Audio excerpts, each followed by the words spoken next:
Donc revenons rapidement sur la théorie du projecteur.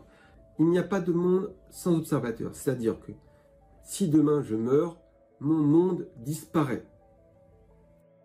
Et donc, si un monde extérieur existe, c'est moi qui le crée. Donc je suis le créateur de mon monde. Donc conclusion numéro 1, s'il n'y a pas d'observateur du monde, ce monde n'existe pas. Conclusion numéro 2, l'observateur est le créateur de son propre monde. Maintenant, pour adopter une attitude tout à fait scientifique, pour les plus sceptiques, et avoir toute la crédibilité possible, nous allons parler de la réfutabilité.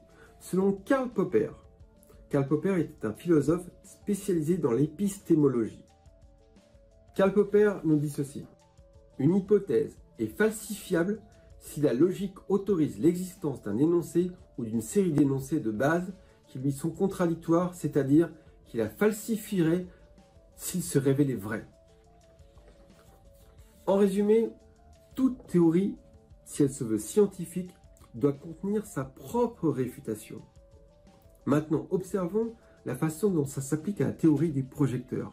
En effet, quand je dis « si je meurs, demain mon monde n'existera plus », donc je suis le créateur de mon monde.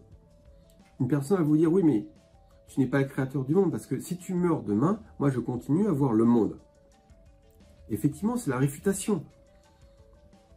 Je ne suis pas le créateur du monde, je suis le créateur de mon monde. Et chacun est le créateur de son univers. C'est pour ça qu'il y a une infinité d'univers parallèles. Donc la réfutation, on l'a. Donc la théorie du projecteur est bien une théorie scientifique. Revenons donc à cette théorie du projecteur. L'esprit est l'observateur. C'est-à-dire que à l'intérieur de ma boîte crânienne, de mon corps, etc., on a encore le dualisme entre la partie immatérielle et matérielle. Donc la partie immatérielle, c'est mon esprit, et c'est mon esprit qui observe, c'est mon esprit qui pense et qui analyse, qui interprète le monde extérieur. Donc l'esprit est l'observateur. Mais surtout, d'après la théorie du projecteur, l'esprit est le créateur. L'esprit est le créateur de son monde. L'esprit crée le monde extérieur, il crée la réalité.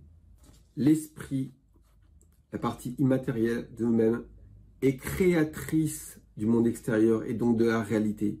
L'esprit, encore une fois, immatériel, crée le monde matériel. Et on va en tirer simplement et logiquement, je pense, donc je crée, qui est une prolongation logique de cogito ergo sum. Je pense, donc je suis. C'est pas seulement je pense, donc je suis. Je pense, donc je crée. Donc on a là une prolongation de Descartes dans la pensée créatrice. Et je suis bien sûr, en toute humilité, que je ne suis pas l'inventeur de cette chose. En réalité, ce que je pense profondément au fond de moi, c'est que Descartes, lui, il avait déjà compris aussi.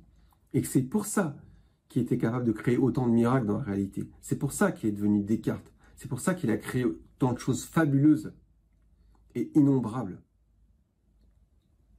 Parce qu'il avait compris ce secret. Et si vous vous intéressez à d'autres choses, à la physique quantique, aux neurosciences, si vous vous intéressez à la loi d'attraction, par exemple, tous le disent. Ce que vous pensez, vous le devenez. Ce que vous pensez devient. Ce que vous pensez le plus souvent arrive. Ce que vous pensez le plus souvent et de façon obsessionnelle finit par arriver. Donc ça veut dire que l'esprit a une influence sur la matière. Ça veut dire plus que ça veut dire que nous sommes capables de créer n'importe quoi dans la réalité par notre esprit.